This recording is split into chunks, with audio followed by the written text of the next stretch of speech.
Assalamualaikum warahmatullahi wabarakatuh. Waalaikumsalam warahmatullahi wabarakatuh. Ya, kita mulai untuk pembahasan TH6 dan TO12. Nah, untuk seperti biasa ya, kalau kelasnya sama kakak, kakak akan membahas soal-soal TH dengan beberapa fokus materi kita dan juga dikaitkan dengan soal-soal TO. Oke, pastikan semuanya kemarin udah ikut TO ya, TO12. Ikut TO semua nggak? Ikut, Kak. Ikut udah. Ini ya. Ini untuk fokus materi kita hari ini. Jadi yang pertama ada kalimat topik dan gagasan utama. Kalau di soal TH ada pada soal nomor 1 dan nomor 6. Soal TO ada pada soal nomor 21. Kemudian ada kepaduan paragraf. Ya baik. Terasa kali karena debatnya itu. Ya kenapa? Ya, ada kepaduan paragraf itu baik perihal kelemahan paragraf maupun ke kalimat padu.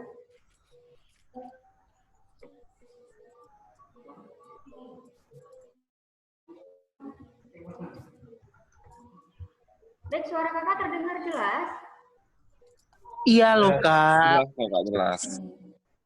Nggak, maksudnya maaf ya, ada yang tanyain tadi, ada yang bilang ke kakak suaranya kurang jelas. Kalau memang suaranya kurang jelas, sampaikan aja ya. Disampaikan aja Pak, suaranya putus-putus atau Pak suaranya nggak kedengaran. Siap Kak. Ya, kita lanjut. Fokus materi yang kedua itu ada kepaduan paragraf, ada pada soal TH nomor 4 dan 5, dan soal TO nomor 25 dan nomor 39. Kepaduan paragraf ini berkaitan dengan kelemahan paragraf atau mungkin ada kohesi dan koherensi ya tentang kalimat sumbang dan sebagainya. Oke, berikutnya penggunaan kata atau konjungsi. Nanti baik di soal TH maupun di soal TO, penggunaan katanya cenderung dialihkan ke konjungsi ya. Nanti akan ulas lagi juga materi perihal konjungsi. Di soal TH6 itu ada pada soal nomor 7. Kemudian di TO soal nomor 34. Poin berikutnya perihal tanda baca. Nah, penggunaan tanda baca secara keseluruhan. Kemarin kita udah pernah bahas tentang tanda baca koma. Kita juga udah pernah bahas tentang tanda baca hubung. Nah, ini mungkin nanti di soal-soal lain muncul tentang tanda baca lainnya. Jadi kita bahas juga ya di soal TH nomor 8 dan soal TO nomor 40. Oke, baik, sebelum kita mulai, kakak bacakan kunci jawabannya terlebih dahulu. Bisa dikoreksi untuk jawaban masing-masing. TH6.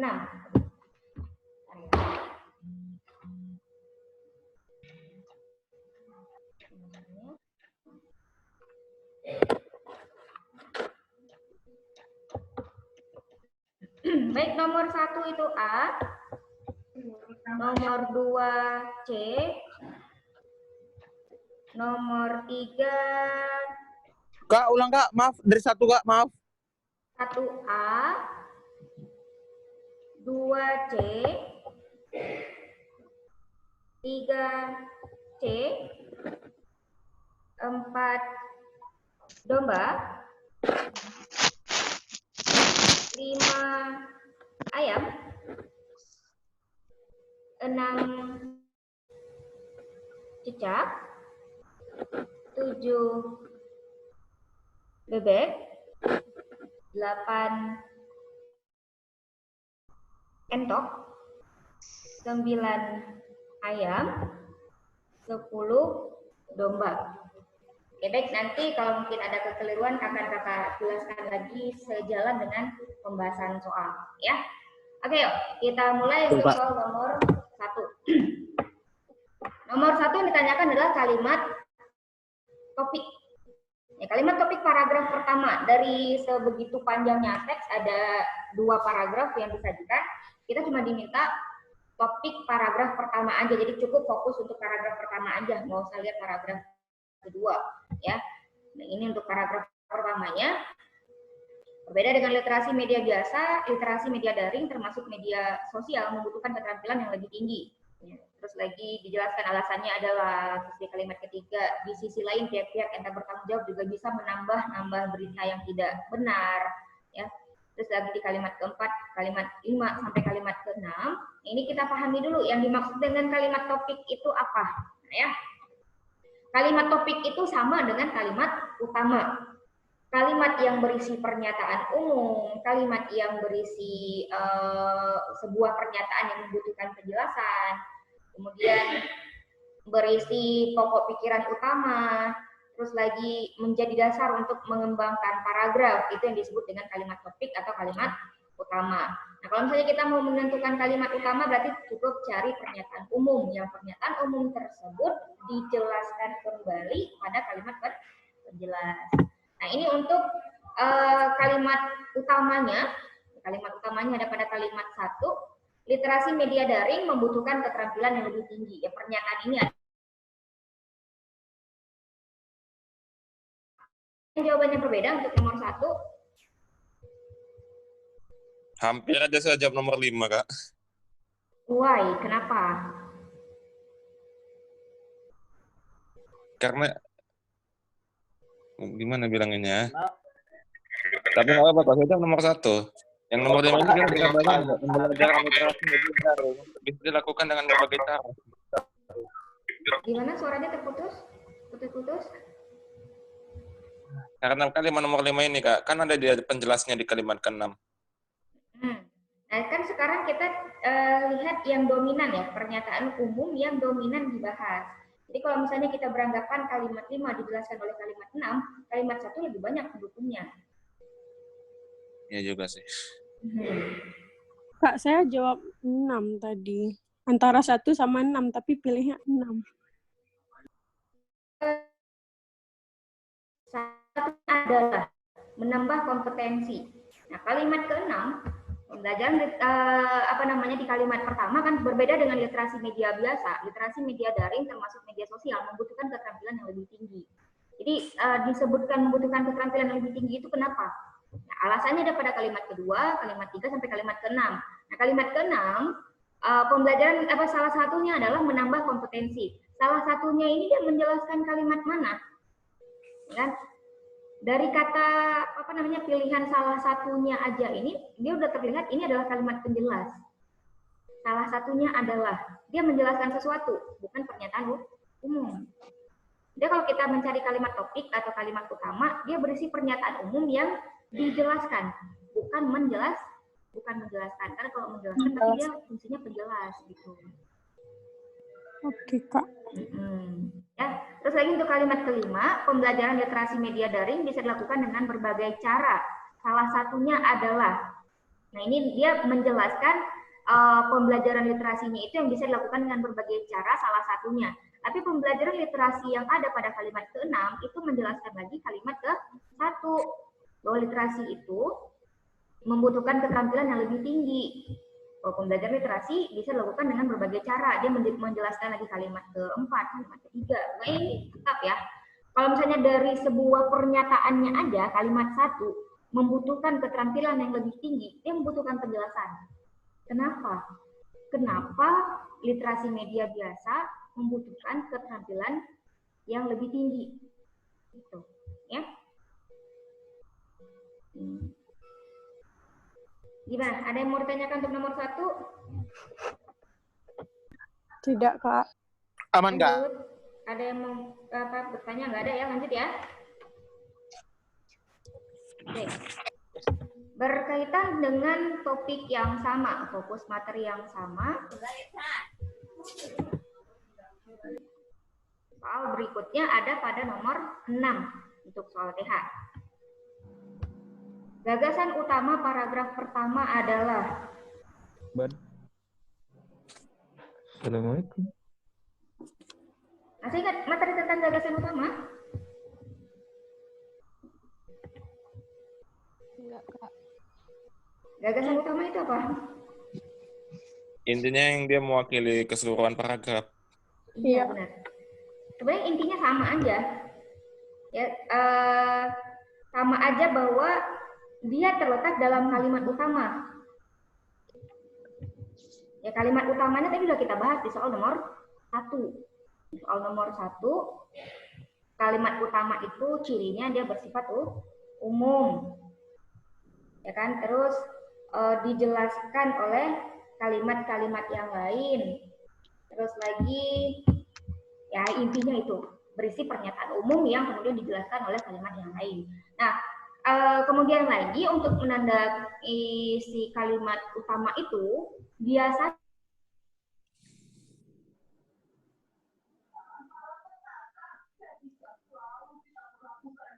Kak, suaranya nggak kedengaran. Kak Fira suaranya hilang. Kak Fira, who are you? Dan hilang. Sekali kau hadapi.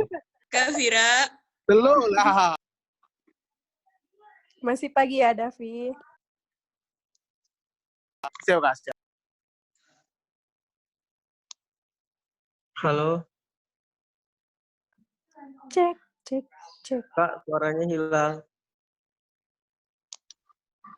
Coba sebentar ya adik-adik ya, lagi di hubungi Kak Firanya. Oke, Kak.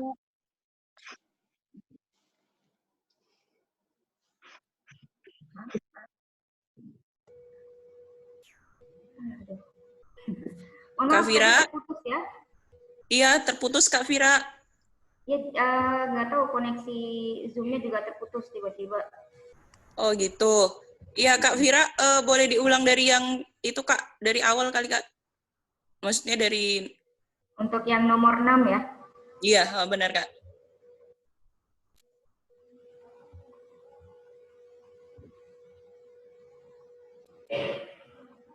Nah, ini ya, tadi sampai sini ya, sampai nomor 6 iya, Kak. ini. Oke.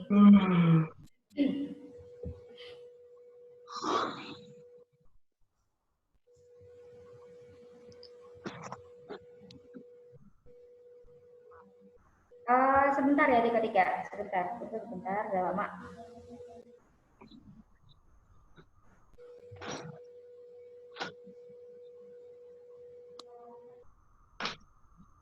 Kak Heni? Oh iya, Kira forward gambar ke WA ya, minta tolong sampaikan ke host. Oke, Kak Fira. Buat adik-adik ya, sambil nunggu Kak Fira nih. Jadi nama Zoom-nya itu boleh diubah ya. Jadi namanya itu kode lokasi dulu, kemudian namanya. Jadi lebih mudah buat kakaknya untuk ngecek kehadirannya ya. Jadi sekali lagi buat adik-adik itu dibuat dulu nama kode lokasi belajarnya, kemudian diikuti dengan namanya, gitu ya. Jadi boleh diubah sekarang ya bagi yang belum seperti itu formatnya. Terima kasih. Oke, kakak kembali. Yuk, kita kembali ke soal nomor 6 ini. Ya, gagasan utama. Intinya, dia sama seperti kita menentukan kalimat utama. Atas nama menentukan gagasan utama, ya cari dulu kalimat utama. Ini ya, yang ada di sini. Kalimat utama itu berisi pernyataan umum, membutuhkan penjelas, terus berisi pokok pikiran utama, menjadi dasar pengembangan paragraf. Nah, kalau kita mau mencari gagasan utama, berarti kita harus cari dulu kalimat utama. Kenapa? Karena gagasan utama terletak dalam kalimat utama. Gagasan utama terletak dalam kalimat utama.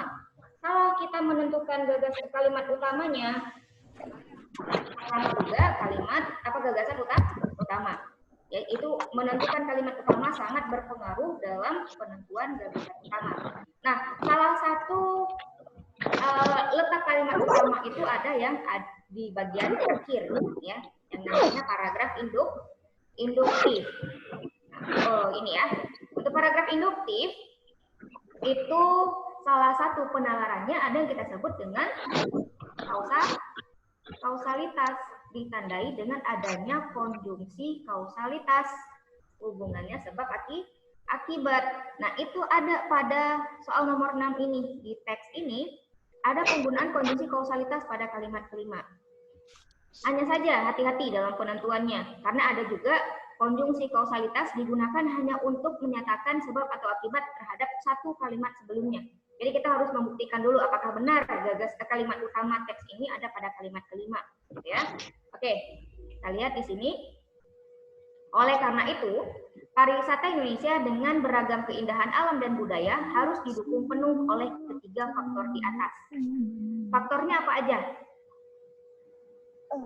Faktor-faktornya ada apa aja? Faktor ekonomi, budaya, dan lingkungan.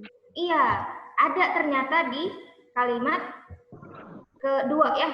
Sektor pariwisata juga tidak dapat berdiri sendiri karena eksistensinya sangat dipengaruhi faktor ekonomi, sosial, budaya, dan lingkungan termasuk keamanan. Dijelaskan di kalimat ketiga, jika ketiga faktor tersebut tidak saling bersinergi, pariwisata akan tumbuh dengan baik. Nah, jika ada satu faktor saja yang bermasalah, pariwisata secara otomatis akan terganggu. Ya kan? Itu berarti kalimat 1 sampai kalimat keempat berupa kalimat penjelas yang menjelaskan bahwa pariwisata itu harus didukung oleh ketiga faktor tersebut. Gitu ya. Jadi kalimat utama ada pada kalimat ke-5. Nih. Oleh karena itu, pariwisata Indonesia dengan beragam keindahan alam dan budaya harus didukung penuh oleh ketiga faktor tersebut. Kalau kita udah ketemu kalimat utamanya, tinggal lihat aja pilihan jawaban pernyataan mana dari A sampai E yang ada pada kalimat utama. C. Apa tadi jawaban nomor 6? C. Faktor yang berpengaruh terhadap pariwisata. Ya. Gitu. Jadi tugas kita kalau menentukan gagasan utama adalah mencari kalimat utama atau kalimat yang berisi pernyataan umum. Setelah kalimat utama ditemukan, lihat opsi jawaban A, B, C, D, dan E yang terdapat pada kalimat utama. Jelas? Jelas, Kak. Oke, ayo lanjut ya. Jelas, Kak. Untuk soal TO. Ya, tadi materinya kalimat topik atau kalimat utama dan gagasan utama di soal TH berkaitan dengan soal TO nomor 21. Ini paragrafnya. Inti yang diungkapkan pada bacaan tersebut. Ada 2 paragrafnya. Kalau tadi di soal TH, soal nomor 1 ditanyakan hanya paragraf pertama, soal nomor 6 juga hanya paragraf pertama. Nah, sekarang ada 2 paragraf dan kita ditanyakan intinya. Berarti tugas kita adalah menentukan gagasan untuk paragraf pertama dan gagasan untuk paragraf kedua. Nah, paragraf pertama. Berdasarkan hasil riset pusat penelitian, menunjukkan bahwa nilai kekayaan laut di Indonesia mencapai 1.772 triliun rupiah. Yang sudah diketahui mencapai, berarti yang sudah diketahui di kalimat kedua adalah menjelaskan kalimat 1, nilai kekayaan laut yang ada di kalimat 1 yang mencapai 1.700 triliun lebih atau setara dengan 93% dari total APBN Indonesia tahun 2018. Nilai kekayaan itu bersumber dari ikan, terumbu karang, ekosistem mangrove, ekosistem lamun, potensi wisata bahari, dan lain-lain. Nah, kalimat ketiga, nilai kekayaan itu bersumber dari, nah, kekayaan apa? Kekayaan laut yang ada pada kalimat 1.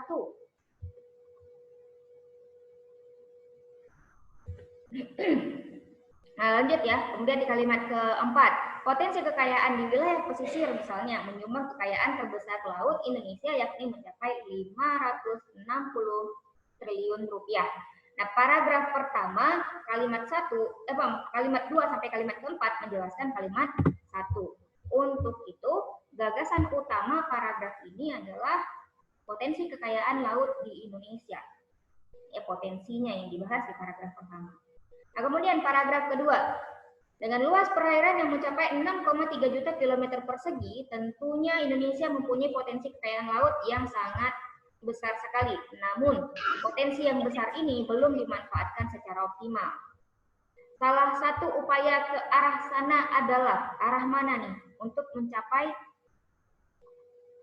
apa di kalimat 6 ya? Namun, potensi besar ini belum dimanfaatkan secara optimal. Salah satu upaya untuk mencapai ke sana, maksudnya di sini ya, untuk pemanfaatan ini, adalah dengan melakukan penelitian atau riset. Pengaturan yang baik atas potensi kekayaan laut ini perlu dilakukan agar potensi itu lestari dan pemanfaatannya optimal. Kalimat kelima ditentang pernyataannya oleh kalimat ke-6. Namun potensi yang besar itu belum dimanfaatkan secara optimal. Yang kalimat 6 tersebut dijelaskan kembali oleh kalimat 7 dan kalimat 8. Untuk itu, gagasan utama paragraf ini ada pada kalimat ke-6 atau kalimat kedua paragraf tersebut. Potensi kekayaan laut Indonesia belum dimanfaatkan secara optimal. Nah, kedua gagasannya udah ketemu nih. Gagasan paragraf 1 apa?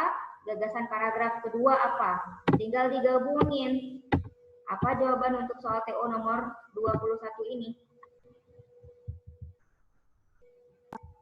D. D. D. D. D. Kita buktikan. Ya, benar. Jawabannya yang D. Ada yang berhasil jawab D berarti kemarin ya? Alhamdulillah ya.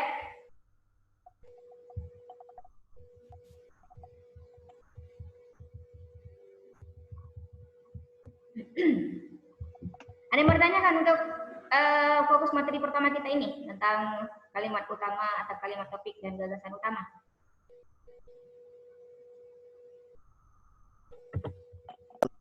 Enggak. Enggak, kita lanjut soal berikutnya. Kesalahan penggunaan tanda baca koma terdapat pada kalimat. Masih ingat aturan penggunaan tanda baca koma? Ini udah berulang juga materinya. Apa aja aturan-aturannya? Perincian.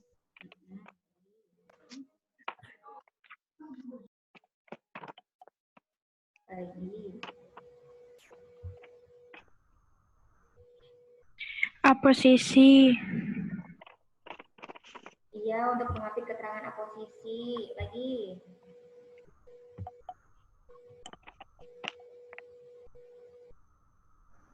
Oke, kakak bantu. Ini ya. Kemarin kakak sudah pernah menayangkan 8 poin. Hari ini 7 aja, dilengkapi dengan contoh-contohnya. Nah, ini ya.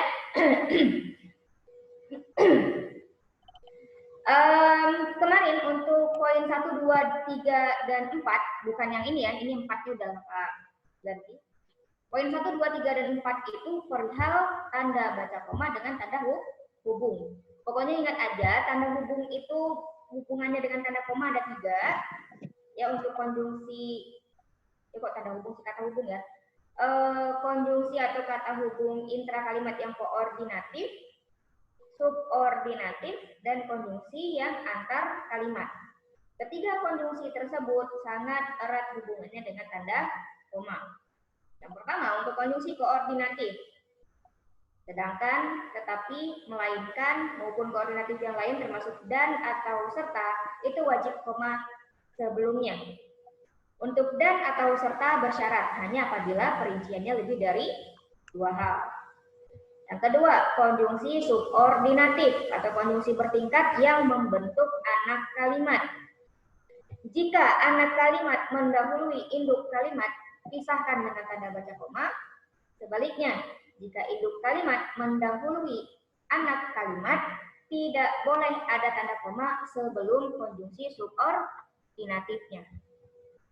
Yang ketiga, konjungsi antar kalimat. Konjungsi antar kalimat itu wajib ada tanda koma setelahnya. Itu ya, pokoknya untuk tanda baca koma dengan konjungsi 3 hal itu harus diingat. Nah, terus lagi digunakan untuk memisahkan interjeksi dan kata sapaan. Yang ada di sini contohnya, alhamdulillah saya lulus tes SBMPTN. Siapa namamu, Nak? Ini tadi poin keempat. Nah, terus lagi dipakai untuk memisahkan nama dan gelar akademik yang mengikutinya. Dipakai yang berikutnya, dipakai untuk memisahkan keterangan aposisi atau keterangan tambahan. Itu sudah pernah kita jelaskan, sudah pernah kita bahas semuanya. Oke, sekarang perhatikan setiap pilihan jawaban. Untuk yang A, kalimat 1. Berbeda dengan literasi media biasa, literasi media daring termasuk media sosial membutuhkan keterampilan yang lebih tinggi. Jawaban untuk nomor 2 bukan kalimat 1. Ya. Ada yang tahu kenapa tanda koma di kalimat 1 ini nggak salah? Karena dia betulan. Aposisi, Kak. Posisi Kak. Literasi Iya, media benar. Nah, di salah sini satu ada medianya gitu. media literasi media daring ini aposisi, termasuk media sosial itu juga aposisi atau keterangan tambahan di luar bangun kalimat. Sebenarnya kalimatnya itu cuma di sini. Berbeda dengan literasi media biasa, nah ya. Literasi media daring membutuhkan keterampilan yang lebih tinggi. Maaf yang keterangan aposisinya ini ya, maaf ya. Berbeda dengan literasi media biasa ini aposisi, termasuk media sosial juga aposisi. Jadi inti kalimatnya cuma literasi media daring membutuhkan keterampilan yang lebih tinggi. Itu sebabnya tanda koma yang ada pada kalimat 1 tepat. Kemudian yang B, kalimat kedua. Alasannya adalah penyebaran berita yang dimungkinkan hanya dalam hitungan menit setelah peristiwa terjadi. Nah, memang di kalimat kedua nggak ada tanda koma di sini, ya kan? Tapi kakak pernah sampaikan, kakak juga pernah sampaikan bahwa tanda koma yang seharusnya ada dalam kalimat tapi dia tidak digunakan juga bisa menjadi salah. Ini yang menjadi catatan mungkin yang jadi pengecoh kita ada kata setelah di sini. Setelah itu konjungsi. Gimana aturan konjungsi setelah dengan tanda koma? Setelah itu adalah konjungsi subordinatif yang membentuk anak kalimat. Nah, ulangi ya. Apabila anak kalimat mendahului induk kalimat, pisahkan dengan tanda koma. Sebaliknya, jika induk kalimat mendahului anak kalimat sebelum konjungsi subordinatifnya tidak boleh ada tanda koma. Itu berarti kalimat 2 sudah benar. Sebelum konjungsinya tidak ada tanda koma. Gitu ya. Nah, berikutnya. Kalimat ke-6. Ini jawaban untuk nomor 2. Apa salahnya si tanda koma itu hadir pada kalimat ke-6? Serta ya, Kak. Serta. Ya, kenapa dengan sertanya? Itu masih 2 perincian. Iya, benar. Itu ya. Jadi untuk konjungsi yang intra kalimat koordinatif, sedangkan, tetapi, melainkan, termasuk dan atau serta, itu pada dasarnya dia wajib tanda koma. Hanya saja untuk dan atau serta bersyarat. Hanya apabila perinciannya lebih dari 2 hal. Nah, untuk kalimat ke-6, kata serta di sini dia memerinci tapi hanya dua hal.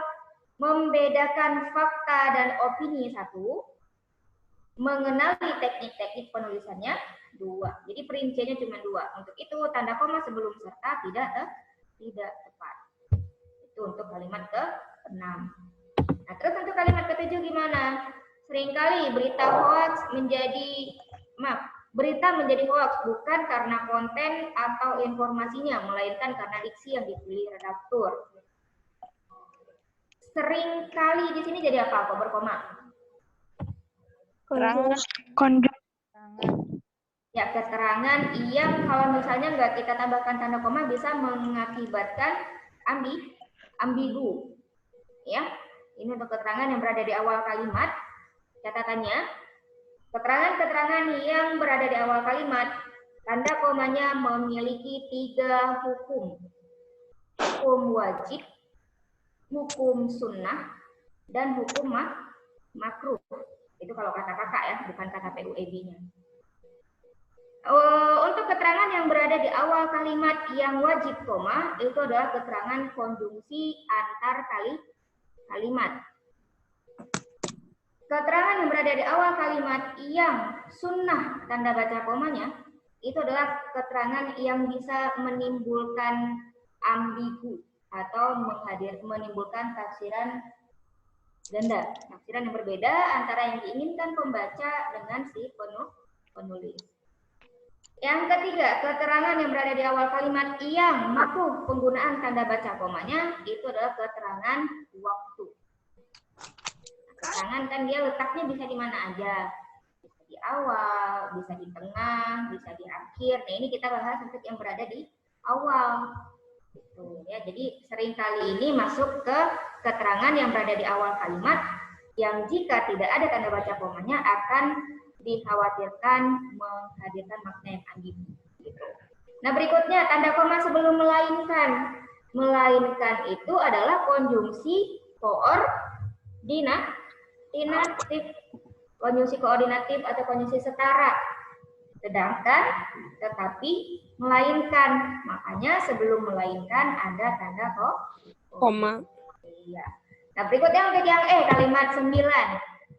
Di sini juga ada tanda koma setelah kata lebih dari itu. Lebih dari itu juga ini keterangan awal kalimat yang bisa berfungsi sebagai konjungsi antar kalimat.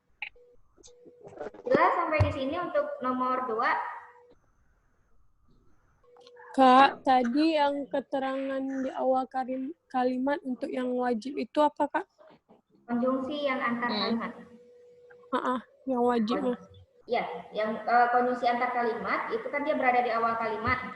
Dia juga wajib ada tanda koma di awal. Konjungsi antar kalimat apa aja?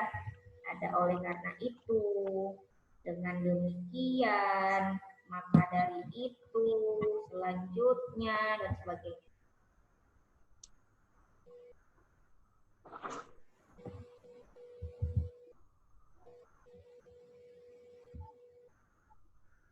Kak, Ya. yang ini Kak maksudnya, kan tadi kan yang sunnahnya keterangan yang bisa menimbulkan ambigu, kalau yang wajibnya? Keterangan yang bisa, yang wajib itu, keterangan yang berupa konjungsi antar kalimat. Oh, oke Kak. Ya. Ada lagi?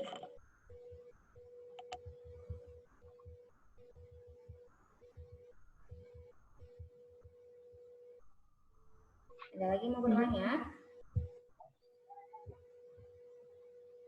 Nggak ada, Kak. Lanjut ya. Lanjut ya. Ini nomor 6 saja, nomor 2 tadi jawabannya kalimat 6. Ada berikutnya nomor 3. Pertanyaan manakah yang jawabannya tidak ditemukan dalam teks tersebut? Ya, jadi kalau misalnya kita mau menemukan pertanyaan atau pernyataan. Kak, permisi Kak. Kak, Ya. ke nomor 2 Kak, bentar. Belum di SS Kak. Oh ya, silakan. Oke Kak, oke. Lanjut. Lanjut. Ya. Pertanyaan manakah yang jawabannya tidak ditemukan dalam teks, dan ini biasanya muncul untuk soal-soal di PPU ya. Di pemahamannya atau cara menentukannya itu adalah cari kata kunci. Untuk lebih mudahnya kita bisa dibantu dengan kata kunci. Kemudian buktikan benar atau salahnya dengan info dalam teks. Atau kalau memang kayak yang soal nomor 3 ini yang jawabannya tidak ditemukan dalam teks, berarti kita tinggal mencari jawabannya dalam teks dengan kata kunci itu. Ya, kita lihat untuk yang A. Apa perbedaan literasi media biasa dengan media daring? Kita bisa menjadikan kata perbedaan sebagai kata kunci.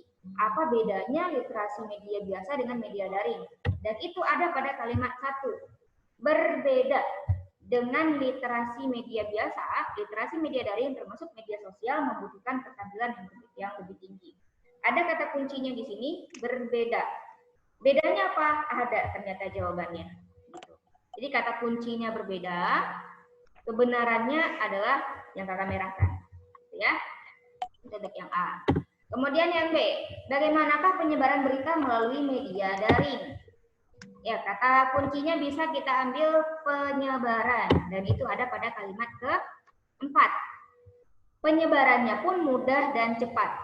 Penyebaran sebagai kata kunci, jawaban atas pertanyaannya ada yang kakak merahkan, yang ini mudah dan cepat. Jadi bagaimana penyebarannya? Penyebarannya mudah dan cepat. Ada jawabannya dalam teks. Berikutnya, yang C. Nah, ini jawaban untuk nomor 3 ya. Makanya nggak ada jawabannya dalam teks. Kita buktikan untuk D dan E. Ada nggak jawabannya? Untuk yang D. Bagaimana mempelajari literasi media daring? Kita bisa menjadikan kata mempelajari sebagai kata kunci. Dan itu ada pada kalimat kelima. Pembelajaran. Ya. Pelajari, pembelajaran, mempelajari, sama kata kuncinya. Yang mempelajari literasi media daring itu sebagai kata kunci bisa dilakukan dengan berbagai cara adalah jawaban atas pertanyaan tadi. Bagaimana caranya? Itu bisa dilakukan dengan berbagai cara. Kemudian yang E, mengapa berita media sosial muncul begitu saja di beranda? Ada kata kunci berita di media sosial atau bisa juga kita jadikan kata beranda sebagai kata kunci. Nah, ini untuk kata kuncinya, begitu saja muncul di halaman beranda dan bisa diakses kapan saja. Ada kata kunci beranda dan jawabannya ada pada kalimat 10. Berita di media sosial seringkali tak melalui filter yang tegas. Itu sebabnya berita di media sosial muncul begitu saja di beranda. Untuk itu, jawaban nomor 3 adalah yang D. Gimana untuk nomor 3? Aman, Kak. Aman Berarti Kak. untuk Aman, kata-kata Kak. gitu cari kata kuncinya dulu ya paling penting ya. Iya, untuk memudahkan kita menemukannya dalam teks. Karena kan teks panjang. Yang disajikan dalam soal nanti teksnya bukan cuma 1 atau 2 kalimat. Teksnya panjang, bisa sampai 7 kalimat, ya bisa juga sampai 10 kalimat yang disajikan dalam teks. Jadi kita bisa dibantu dengan mencari kata kunci. Ya, untuk mencari kata kuncinya ini sebagai bantuan ya, alat bantu. Setelah kita temukan, oh ini ada kata kuncinya, baru buktikan benar atau tidak. Atau kalau untuk nomor 3, buktikan benar atau salah jawabannya ada pada kalimat tersebut. Ada lagi? Mungkin ada yang jawabannya berbeda tadi untuk nomor 3. Ada yang nggak jawab C. Saya jawab A pula, nggak teliti saya nengoknya. Nah, itu kuncinya. Untuk mengerjakan soal pemahaman teks, bukan salah satu ya, satu-satunya adalah cermat, teliti, fokus. Gitu ya. Jadi kalau misalnya kita mau menemukan apakah pernyataannya sesuai atau tidak, pertanyaannya ada atau tidak, itu memang butuh konsentrasi tinggi pemahamannya. Ya, soalnya saya kira pertanyaan mana yang jawabannya ditemukan gitu loh. Nah, itu makanya harus cermat.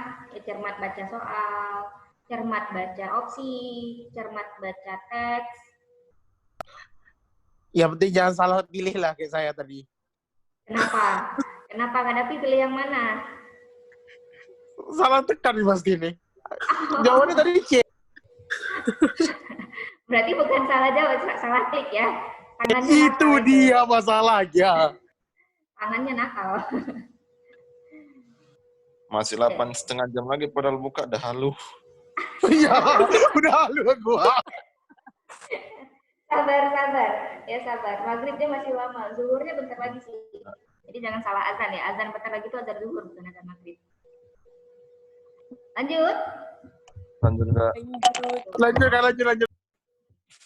Nah, ini ya untuk nomor 4. Kata ganti mereka. Nah, tadi di soal ada kesalahan.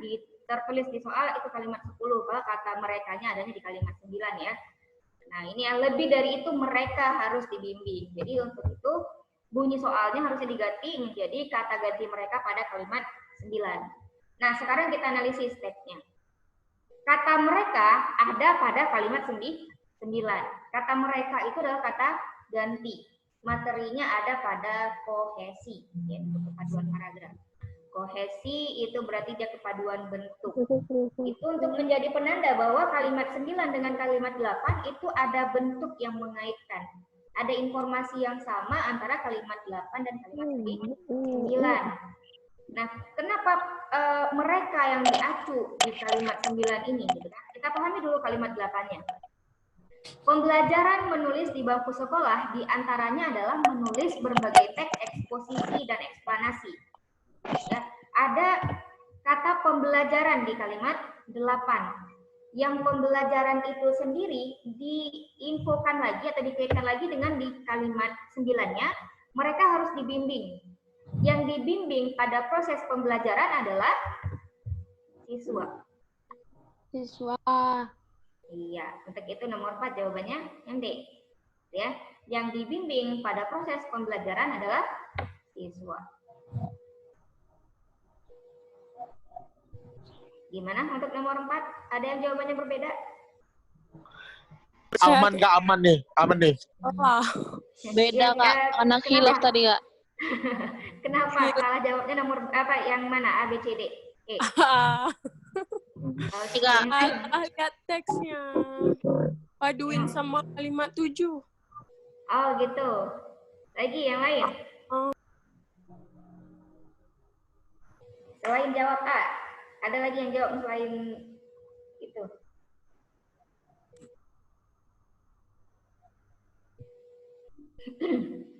Yang penting jelas ya tadi penjelasannya ya. Kalimat 9 ini dia acuan pertama Jelas. kalimat 8 dulu ya. Kembalikan ke kalimat 8 dulu. Kalau kalimat 8-nya adalah kalimat acuan, ya kembalikan lagi ke kalimat sebelumnya. Namun untuk teks ini kalimat 8 dan kalimat 9 itu dia saling berkaitan, dan kalimat 9 itu sebenarnya juga masih menjelaskan si kata mereka itu sendiri. Harus dibimbing. Berarti mereka yang dibimbing itu siapa? Gitu ya. Saja untuk nomor 4. Kita lanjutkan. Berikutnya soal nomor 5. Masih tentang kepaduan paragraf. Tadi kepaduan paragraf kohesi berupa kata ganti ada pada soal nomor 4. Nah, sekarang kepaduan paragraf mengenai koherensi ada pada soal nomor 5. Kelemahan paragraf kedua teks tersebut adalah yang ditanyakan hanya paragraf kedua. Jadi kita cukup fokus kalimat 7 sampai kalimat ke 10. Ya. Koherensi koherensi intra paragraf atau yang ada dalam satu paragraf itu bisa karena kalimat sumbang, bisa karena gagasan utamanya lebih dari satu, atau nggak ada gagasan utamanya sama sekali gitu. Ya jadi kalau misalnya pembahasan tentang kelemahan paragraf, maka biasanya boleh ini.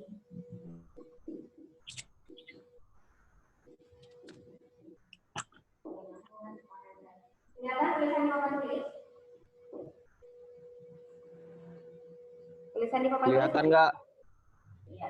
Kelihatan, Kak. Iya, buka. Kelihatan nggak? Enggak kabuan itu yang koherensinya dulu.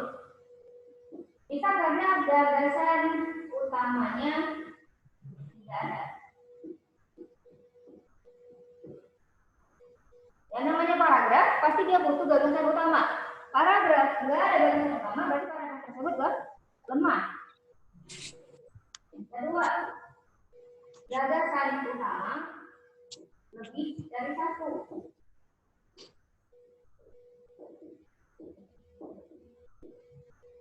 Ada dua informasi umum yang disampaikan dalam satu paragraf. Misal kalimat satu adalah kalimat utama yang dijelaskan oleh kalimat kedua dan kalimat ketiga. Kalimat keempat berisi pernyataan umum lagi yang dijelaskan oleh kalimat kelima dan kalimat keenam. Berarti gagasan utamanya lebih dari satu. Ya, paragraf tersebut juga lemah. Yang ketiga, gagasan penjelas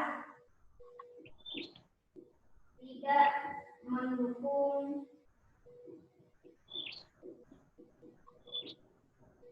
gagasan utama.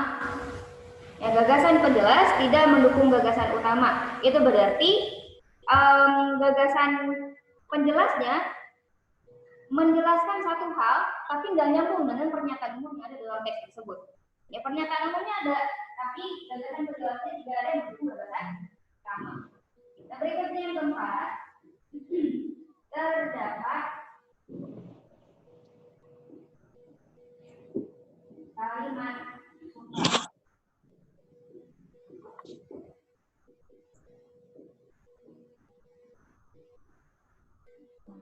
Bedanya dengan poin ketiga, gagasan penjelas tidak mendukung gagasan utama, itu semua gagasan penjelasnya tidak mendukung gagasan utama.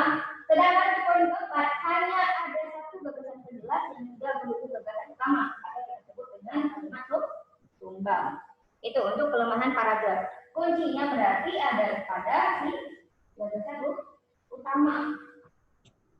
Ya, untuk koherensi ini hubungannya sangat erat dengan gagasan utama. Cari tahu dulu gagasan utamanya. Nah, untuk nomor 5 mungkin agak berbeda. Kita diarahkan pada pilihan jawaban, yang berupa uraian dari isi teksnya. A. Relevansi menulis teks dengan berita hoax tidak dijelaskan. B. Arahan bimbingan menulis di sekolah tidak dikemukakan. Yang C. penyebab sebuah berita menjadi hoax tidak dijabarkan. Yang D, akibat berita menjadi media sosial tidak melalui filter tidak dijelaskan. Dan yang E, sasaran atau objek pembicaraan tidak dipaparkan dengan jelas. Nah, ini dari setiap opsi arahnya adalah nyambung nggak dengan gagasan utamanya, gitu kan? Nah, berarti kita harus tentukan dulu gagasan utama. Yang dibahas dalam paragraf ini dari kalimat pertama sampai kalimat terakhir adalah mengenai berita hoax. Ya, mengenai berita hoax. Jawaban untuk nomor 5, kenapa yang A? Relevansi menulis teks dengan berita hoax. Nah, kita buktikan sekarang. Berita hoax yang dibahas di paragraf ini apa? Kalimat 7. Seringkali berita menjadi hoax bukan karena konten atau informasinya, melainkan karena diksi yang dipilih redaktur. Pembelajaran menulis di bangku sekolah diantaranya adalah menulis berbagai teks eksposisi dan eksplanasi. Lebih dari itu, mereka harus dibimbing untuk menemukan berita bohong di antara berita benar dengan yang tersaji di media sosial dengan jeli. Berita di media sosial seringkali tak melalui filter yang tegas, sehingga begitu saja muncul di halaman beranda dan bisa diakses kapan saja. Opsi yang A, relevansi menulis teks dengan berita hoax tidak dijelaskan, itu berarti dia arahnya ke kalimat 8. Kan? Pembelajaran menulisnya ada di kalimat 8. Itu berarti kalimat 8 pada teks ini tidak berhubungan dengan gagasan. Kalimat 7 berbicara berita hoax. Kalimat 9 ada berita bohong atau berita hoax. Kalimat 10 juga masih ngomongin berita yang seringkali tidak melalui filter. Juga kaitannya dengan berita hoax. Gak nyambung dengan kalimat 8. Atau kalau opsinya muncul seperti yang ada di pilihan jawaban, berarti kita akan memilih terdapat kalimat sumbang. Ya, kalimat 8 teks ini sumbang. Begitu. Jelas untuk nomor 5? Jelas, Kak. Ya, silakan ada yang mau bertanya? Relevansi itu apa? Hubungan, Dek. Relevansi itu artinya hubungan. Jadi maksudnya opsi A ini menulis teks dengan berita hoax itu nggak ada hubungannya. Kalaupun ada hubungannya harusnya dijelaskan. Relevansi menulis teks dengan berita hoax tidak dijelaskan. Kalau memang memiliki relevansi, harusnya dijelaskan. Biar kalimat 8 padu. Kak, bisa jelaskan lagi, Kak, yang poin 4, Kak. Tadi sempat putus-putus soalnya. Yang poin keempat yang di papan? Iya, Kak. Nah, poin keempat, perihal kelemahan paragraf itu terdapat kalimat sumbang. Kalimat sumbang ini adalah kalimat yang tidak mendukung gagasan utama. Bedanya dengan poin ketiga apa? Poin ketiga, gagasan penjelas tidak mendukung gagasan utama. Berarti semua gagasan penjelas dalam teks tersebut tidak ada hubungannya dengan gagasan utama yang ada dalam teks. Sedangkan poin keempat, hanya satu kalimat yang tidak nyambung, nggak padu. Itu kalimat sumbang. Intinya berarti yang beda poin 3 sama 4, kalau poin 3 bisa lebih dari satu gagasan penjelasnya nggak mendukung GU-nya gitu. Iya. Oke. Saja, Pak. Nah, ini juga ada soal TO ya untuk tentang kepaduan paragraf. Ada pada soal nomor 25 dan soal nomor 39. Nomor 25. Agar paragraf kedua lebih padu, kalimat 8 perlu dipindahkan pada posisi. Nah, ini juga perihal kepaduan dalam paragraf.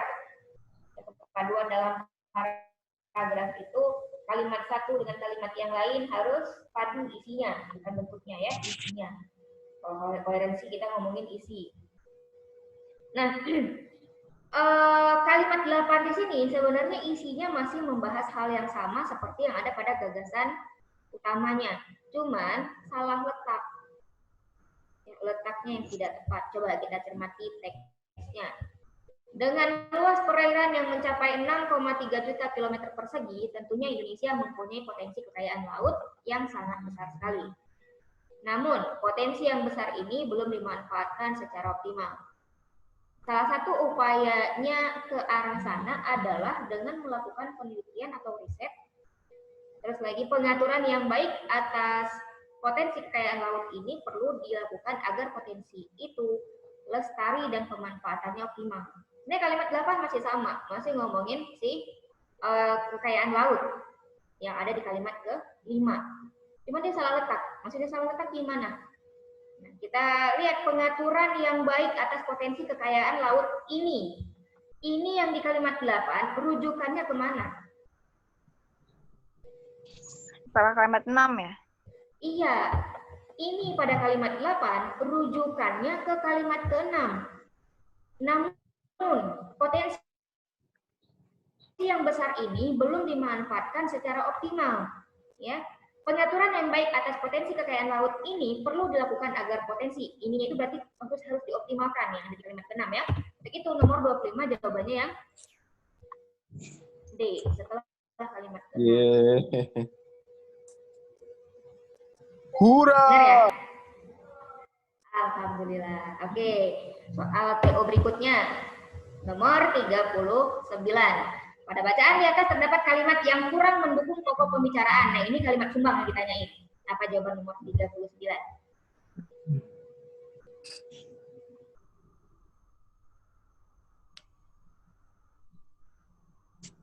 Yakin?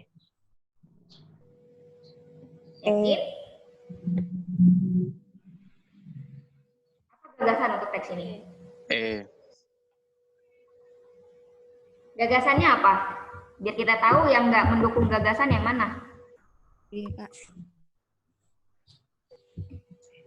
Kalimat utamanya kalimat berapa? 4 ya. Kalimat 4, Kak. Coba kita cermati kalimat 4. Pada umumnya, pemakai bahasa di Indonesia mula-mula menguasai dan menggunakan bahasa ibu atau bahasa daerah sebelum menguasai bahasa Indonesia. Ya, jadi menguasai bahasa ibu sebelum menguasai bahasa Indonesia. Walaupun demikian, nah kalimat ke-5 menentang pernyataan kalimat ke-4 yang mengatakan bahwa bahasa ibu dulu baru bahasa Indonesia. Tentang di kalimat ke-6, ada juga yang tidak menguasai bahasa daerah tetapi langsung menggunakan bahasa Indonesia.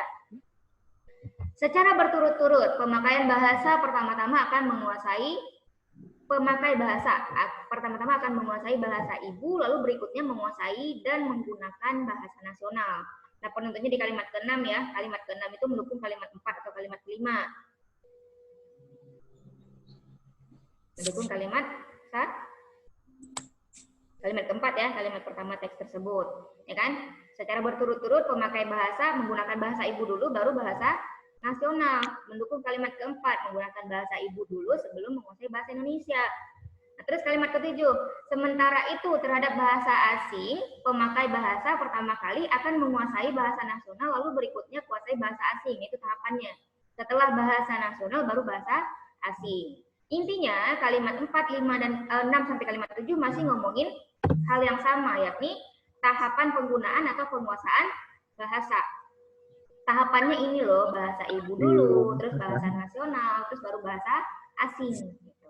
Ya, tahapannya ada di kalimat 4, 5, 6, dan 7. Benar, nomor 39 jawabannya kalimat 8. Gimana untuk kepaduan paragraf, baik di soal TH maupun soal TO?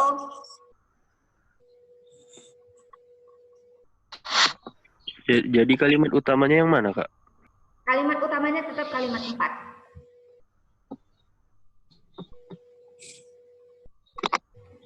Ya, kalimat utamanya kalimat ke-4. Apa namanya ini? Ngomongin tahapan penggunaan bahasa Indonesia. Jadi bahasa ibu dulu, baru bahasa Indonesia, terus lagi di kalimat ke-6 juga apa namanya? Atau lebih ke tersirat sih ya. Maaf, Kak Haralat ya, Kak Haralat, ini gagasan utamanya tersirat. Kalimat 4 sampai kalimat 7 ngomongin tahapan penggunaan atau penguasaan bahasa.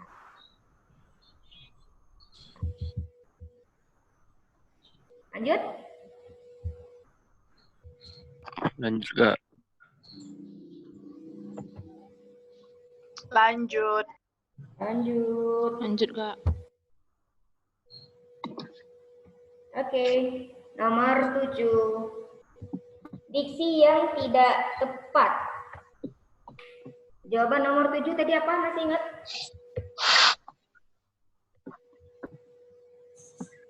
B.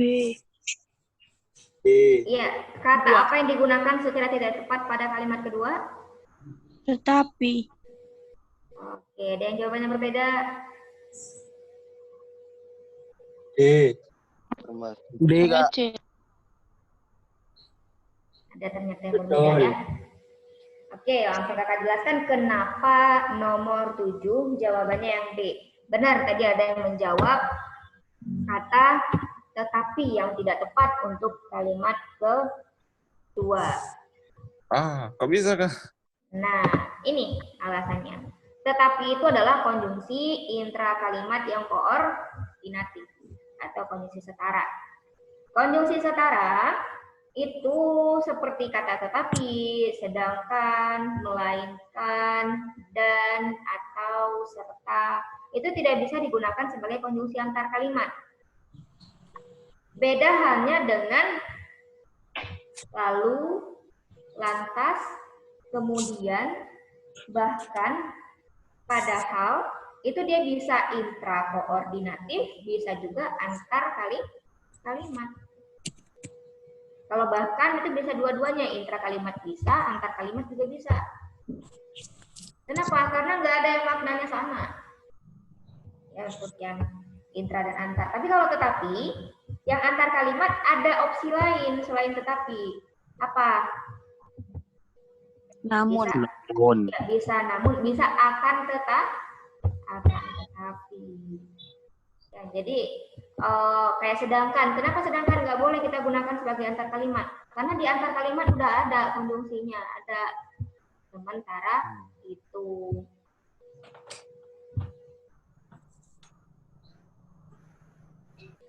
Gimana untuk konjungsi ini? Kak, yang bisa dua-duanya apa aja ya, Kak? Yang bisa intra dan antar ya. Itu ada bahkan, padahal, lalu, lantas, kemudian.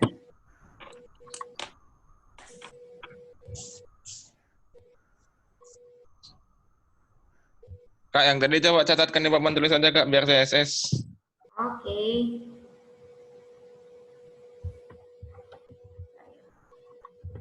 Yang di papan udah hapus ya? Yang ini udah kok. Aman, Kak.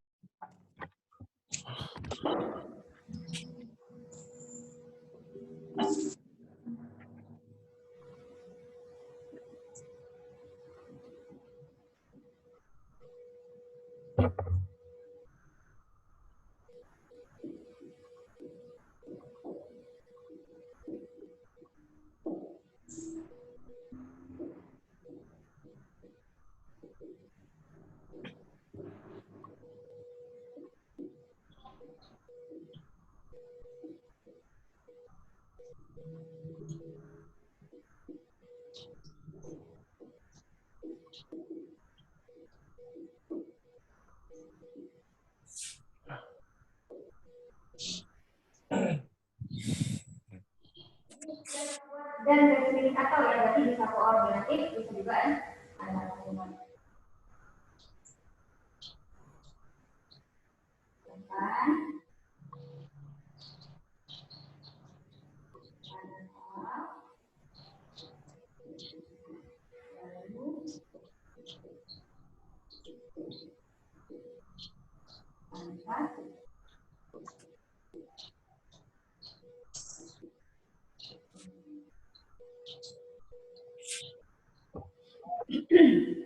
Nah, ini nanti kaitkan juga dengan tanda koma ya. Kembali ke aturan tanda koma tadi. Kalau dia intra kalimat koordinatif, berarti sebelumnya harus ada tanda koma.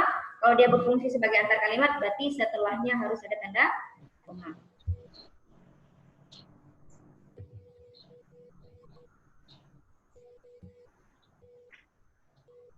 Cukup?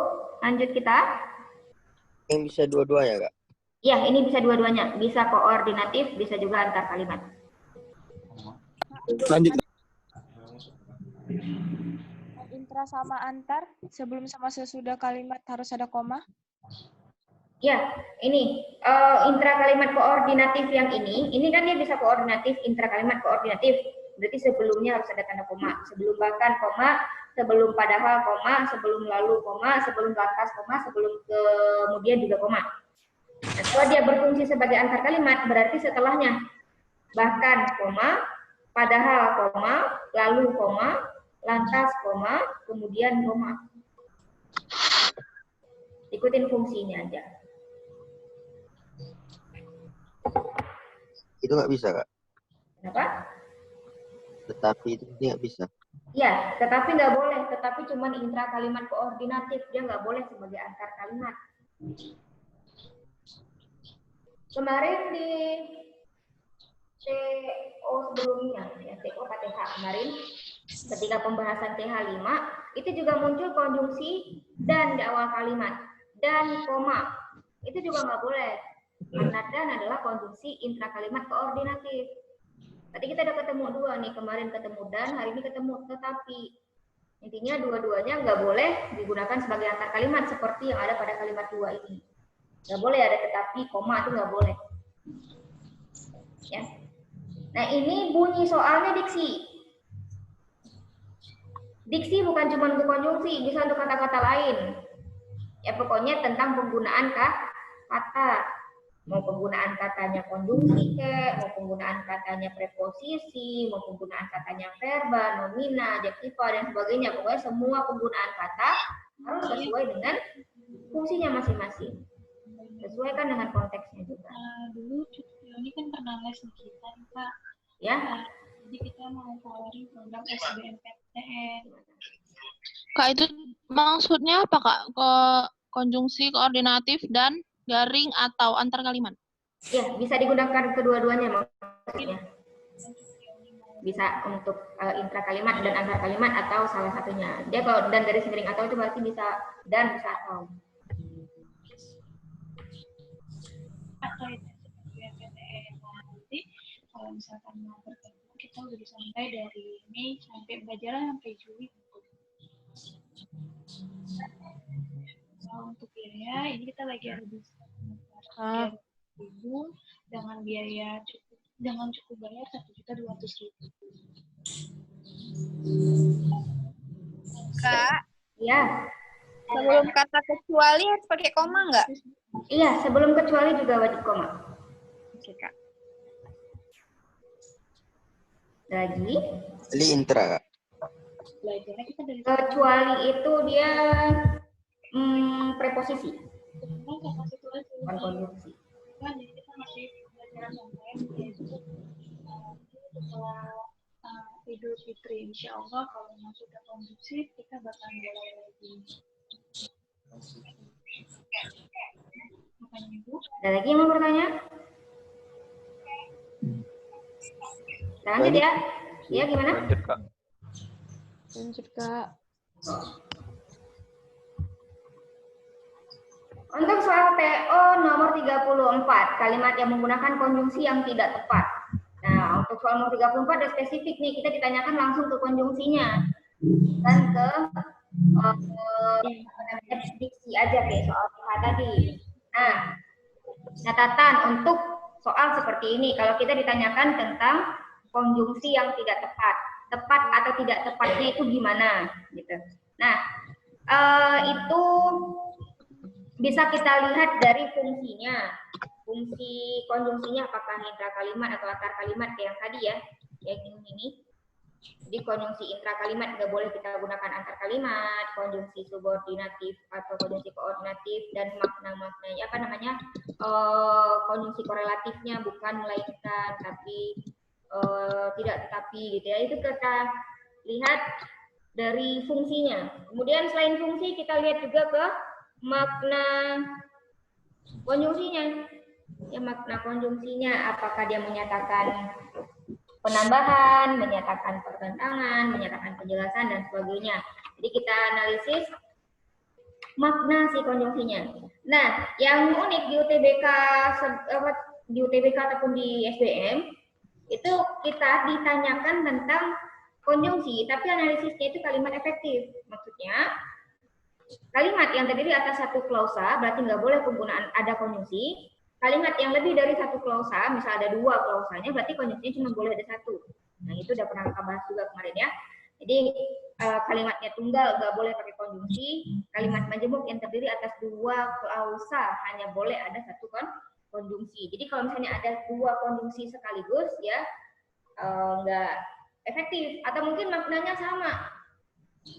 Jadi soal nomor 34 ini. Maaf, ya benar. Nah, untuk nomor 34 ini masuk ke poin pertama sih. Kita ulang ya, kakak tulis aja. Penggunaan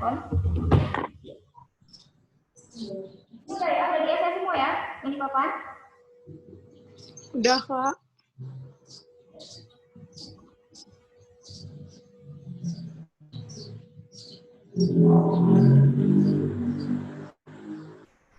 Penggunaan konjungsi.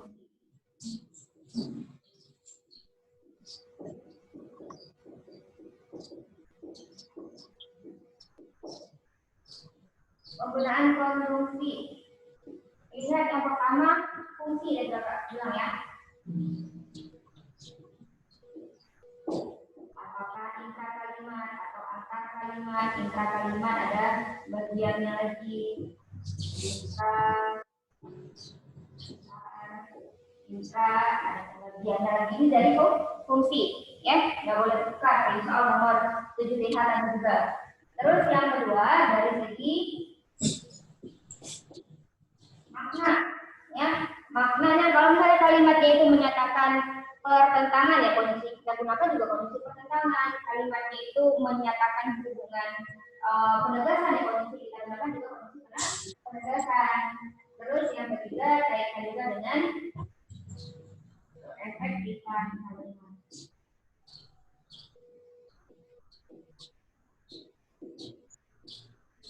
Oke, untuk soal TO nomor 34, jawabannya yang mana?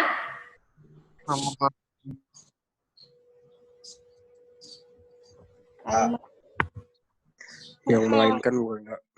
Iya, benar. Ya, kalimat 1 kesalahannya pada konjungsi melainkan. Kenapa? Ini catatannya. Untuk konjungsi korelatif. Konjungsi korelatif kan berarti masuk ke fungsi intra kalimat, tadi ada koordinatif, subordinatif dan korelatif. Nah, ini melainkan itu berpasangan dengan bukan. Sedangkan dalam teks melainkan dipasangkan dengan tidak. Jelas untuk nomor 34? Kak, di konjungsi korelatif kan sebelum melainkan harus pakai koma.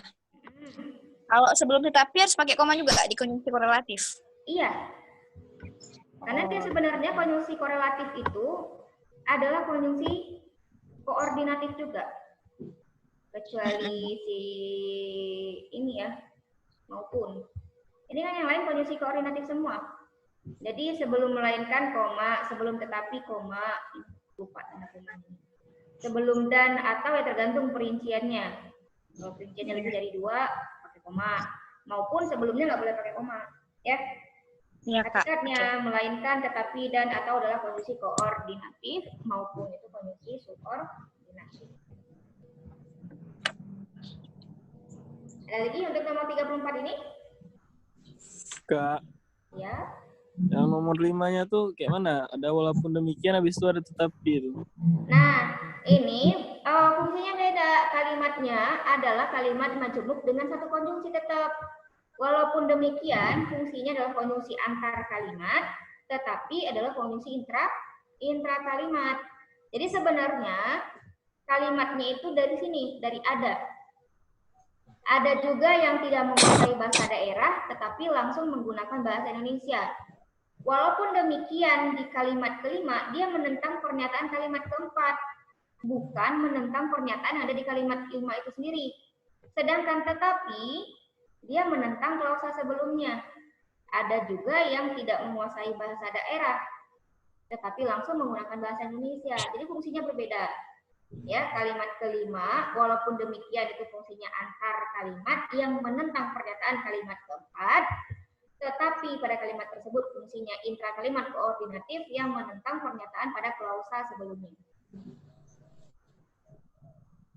Oke, Kak. Ya. Beda halnya kalau misalnya yang digunakan dua-duanya konjungsi intrakalimat ya. Kita sering menggunakan menemukan misal meskipun tidak bla bla bla bla, tetapi iya.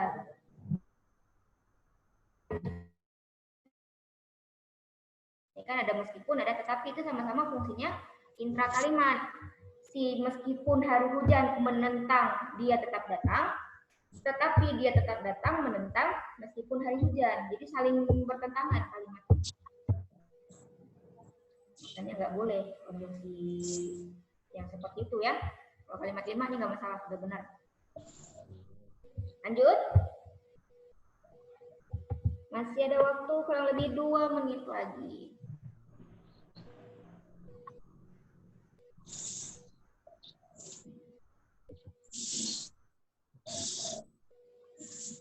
Oke, kita lanjut untuk nomor 8 dikit lagi ya.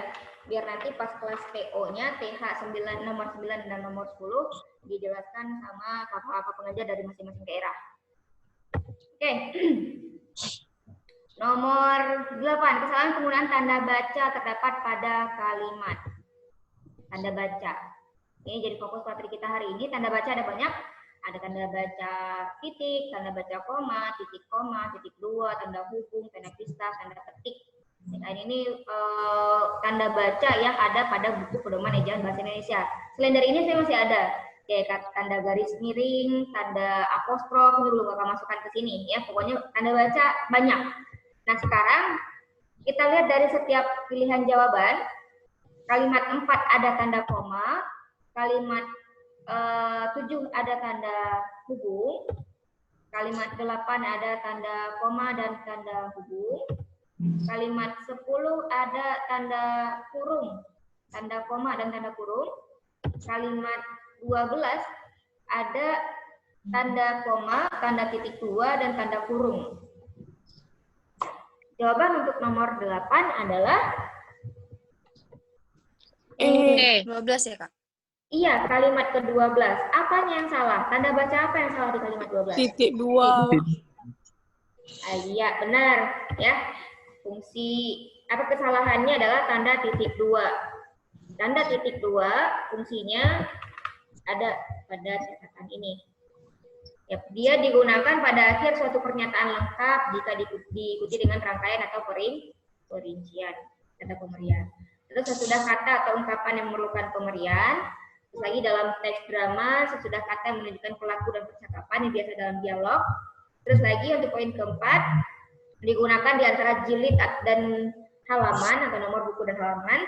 Terus bab dan ayat kitab suci, judul dan anak judul, nama kota dan penerbit. Gitu, ya. Atau catatannya, tanda titik 2 yang ada pada kalimat 12 ini fungsinya sama seperti kata yaitu. Jadi nggak boleh digunakan sekaligus dalam satu kalimat. Kita buatkan catatannya di sini. Yaitu, yakni, di antaranya, antara lain, lagi seperti ini, fungsinya sama dengan tanda titik 2. Jadi kalau sudah ada kata-kata ini, nggak boleh lagi ada tanda titik 2. Nah, ada tanda titik 2, berarti nggak perlu lagi kata-kata ini. Gitu ya. Jelas untuk penggunaan tanda titik 2? Jelas, Kak. Oke. Saya mau ditanyakan, waktu sudah habis. Kita lagi lanjut bahasa Inggris ya. Kalau boleh tahu jawaban nomor 9 sama 10 apa ya?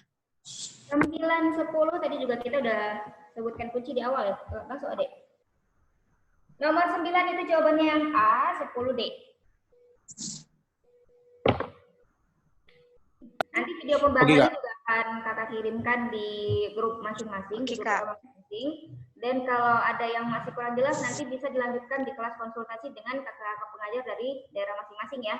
Di Medan dengan Bang Roji, di Pekanbaru dengan Bang Andi, ya di Banda Aceh dengan kakak nanti, ya. Baik, ada yang mau ditanyakan lagi? Aman nggak? Baik, terima kasih atas atensi adik-adik semua. Kakak mohon maaf kalau misalnya tadi banyak kesalahan teknis di awal, atau mungkin ada banyak kekeliruan dalam penyampaian materi, ada yang tersedat-sedat, atau mungkin penjelasan kakak yang terlalu cepat, atau mungkin ada juga yang kurang jelas. Kakak mohon maaf. Halo. Kita lanjutkan lagi di kelas konsultasi ya. Kakak yang ini untuk kelas AR4 Banda Aceh nanti siang jam kita lanjut konsultasi via WhatsApp sama kakak ya. Untuk kelas yang lain nanti. Terima kasih ya Kak. Dan terima kasih atas atensi adik-adik semua. Kita tutup dengan baca lafal hamdalah pertama. Alhamdulillah. Mohon maaf. Bila itu hidayah. Assalamualaikum warahmatullahi wabarakatuh. Kakak kembali ke Ya, waalaikumsalam warahmatullahi wabarakatuh. Terima kasih Kak Fira ya. Mudah-mudahan apa yang dipelajari itu bisa bermanfaat ya nanti ya adik-adiknya untuk Kasih ya Kak. Nah, ini kita langsung ke bahasa Inggris ya jam 10.50 nanti ya. Jadi istirahat dulu. Kemudian nanti dibagikan link TH-nya lagi ya. Assalamualaikum warahmatullahi wabarakatuh. Terima kasih banyak. Waalaikumsalam. Welcome.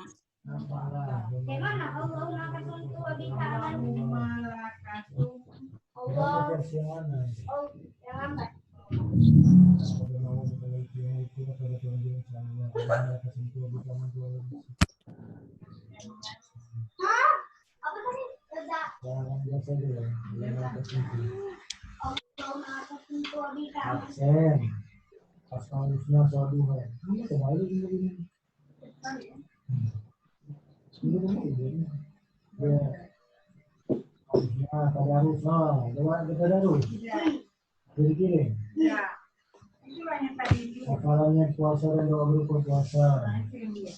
Ya tadi. Cepat.